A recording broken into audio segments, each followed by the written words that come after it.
Hi friends, welcome to our channel. இந்த video உங்களுக்கு பிடிச்சிச்சின்னா மறக்காமல் நம்ம சேனலுக்கு சப்ஸ்கிரைப் பண்ணுங்கள். இன்றைக்கி நாம் என்ன வீடியோ பார்க்க போகிறோன்னா, நம்ம வேஸ்ட்டை தூக்கி போடக்கூடிய பாட்டில் மூடியை வச்சு ஒரு அழகான கீச்செயின் எப்படி பண்ணுறதுன்னு தான் பார்க்க போகிறோம். இதை பண்ணுறதுக்கு நமக்கு திக்காக இருக்கக்கூடிய ஏதாவது ஒரு ஷீட் வேணும். நான் ஒரு இன்விடேஷன் கார்டு தான் எடுத்திருக்கேன்.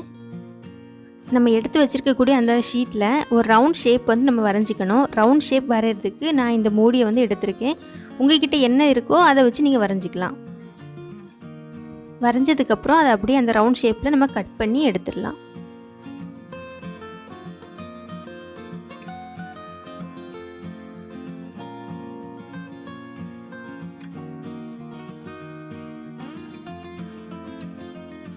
இந்த ரவுண்ட் ஷேப்பில் அதை கட் பண்ணி எடுத்தாச்சு. இப்போ இந்த மாதிரி ஒரு துணி ஒன்று எடுத்துக்கோங்க. அந்த துணியை இந்த மாதிரி நம்ம கட் பண்ணி வச்சுருக்கக்கூடிய அந்த ஷீட்டில் சுற்றி அதை பின்பக்கமாக திருப்பி நம்ம அதில் ஒரு ஊசி நூல் வச்சு கைத்தேல் போட்டு நல்லா டைட்டாக கட்டி விட்டுடலாம். இந்த மாதிரி அதை சுற்றி ஃபுல்லாக நல்லா டைட்டாக வர்ற மாதிரி நல்லா தைச்சி விட்டுடலாம்.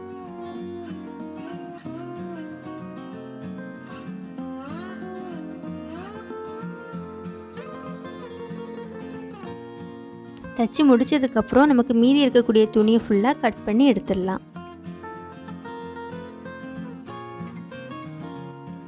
இப்போ அதை தனியாக எடுத்து வச்சிடலாம். இப்போது நம்ம எடுத்து வச்சுருக்கக்கூடிய அந்த பாட்டில் கேப்பை இதே மாதிரி ஒரு சின்ன துணி வச்சு அதே மாதிரி நம்ம சுற்றிடலாம்.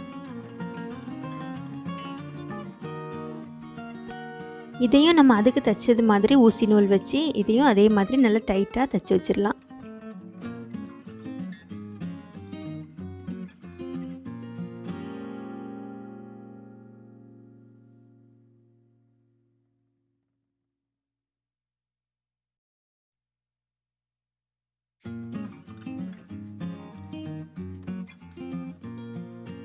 நல்லா டைட்டாக தைச்சி முடிச்சதுக்கப்புறம் இதுலேயும் மீதி இருக்கக்கூடிய அந்த பீஸ் எல்லாமே கட் பண்ணி எடுத்துடலாம். இப்போ நம்ம எடுத்து வச்சுருக்கக்கூடிய அந்த பெரிய ரவுண்டை திருப்பிட்டு அதில் அந்த சின்ன ரவுண்டை வச்சு நம்ம கம் ஏதாவது போட்டு ஒட்டி விட்டுடலாம். அந்த பெரிய ரவுண்டோட சென்டரில் நம்ம அந்த ஏற்கனவே தையல் போட்டிருந்த அந்த பிளேஸ் மேலேயே கம் போட்டு இதை ஒட்டிடலாம். நான் ஃபேப்ரிக் க்ளூ தான் யூஸ் பண்ணியிருக்கேன். நீங்கள் ஃபேப்ரிக் க்ளூ இல்லைனா க்ளூ கன் கூட யூஸ் பண்ணிக்கலாம். இது நல்லா ஒட்டினதுக்கப்புறம் அந்த பெரிய ரவுண்டை சுற்றியும் இருக்கக்கூடிய எல்லா இடத்தையுமே இந்த மாதிரி மேலே வர்ற மாதிரி நல்லா ப்ரெஸ் பண்ணி விட்டுக்கோங்க. இப்போ பாருங்கள், ஒரு கேப் மாதிரி நமக்கு ரெடி ஆயிடுச்சு. இதில் சைட்லேயே ஒரு டிசைனுக்காக நான் குட்டியாக ஒரு ரோஸ் பண்ணி இதில் ஒட்டி வைக்கிறேன்.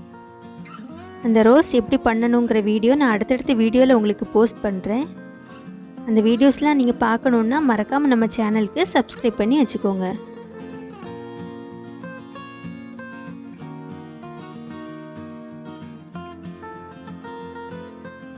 அந்த ரோஸும் இப்போ நல்லா ஒட்டிருச்சு. இப்போ நான் இதை கீச்செயின் பண்ணுறதுக்காக அந்த ஹூக் ஒன்று எடுத்து வச்சுருக்கேன். அந்த ஹூக்கை இதில் இப்போது மாட்டி விட்டுடலாம். அதை போடுறதுக்காக இந்த மாதிரி ஊசி ஒன்று எடுத்திருக்கேன். அந்த ஊசியை வச்சு நம்ம ரோஸ் எங்கே ஒட்டினோமோ அதோட ஆப்போசிட் சைடில் இந்த மாதிரி ஒரு ஓட்டை ஒன்று போட்டுக்கோங்க.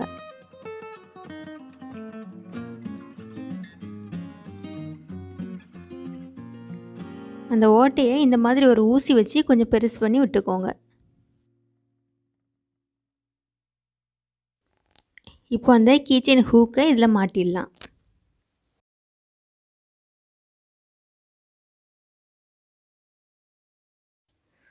மாட்டிட்டு இந்த மாதிரி சிசர் இல்லை வேறு எதையாவது வச்சு நல்லா டைட் பண்ணி விட்டுக்கோங்க.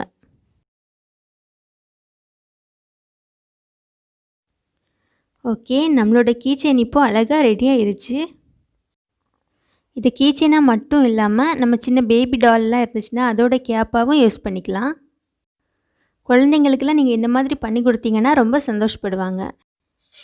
இது அவங்க தலையில் மாட்டுற சின்ன சின்ன கிளிப்ஸில் எல்லாமே ஒட்டி விட்டிங்கன்னா அதுவும் ஒரு டிசைனாக அழகாக இருக்கும். ஓகே ஃப்ரெண்ட்ஸ், இந்த வீடியோ உங்களுக்கு பிடிச்சிருந்துச்சுன்னா மறக்காமல் நம்ம சேனலுக்கு லைக் பண்ணுங்கள், ஷேர் பண்ணுங்கள், சப்ஸ்கிரைப் பண்ணுங்கள். மீண்டும் இன்னொரு வீடியோவில் உங்களை சந்திக்கிறேன். அது வரைக்கும் பாய் பாய்.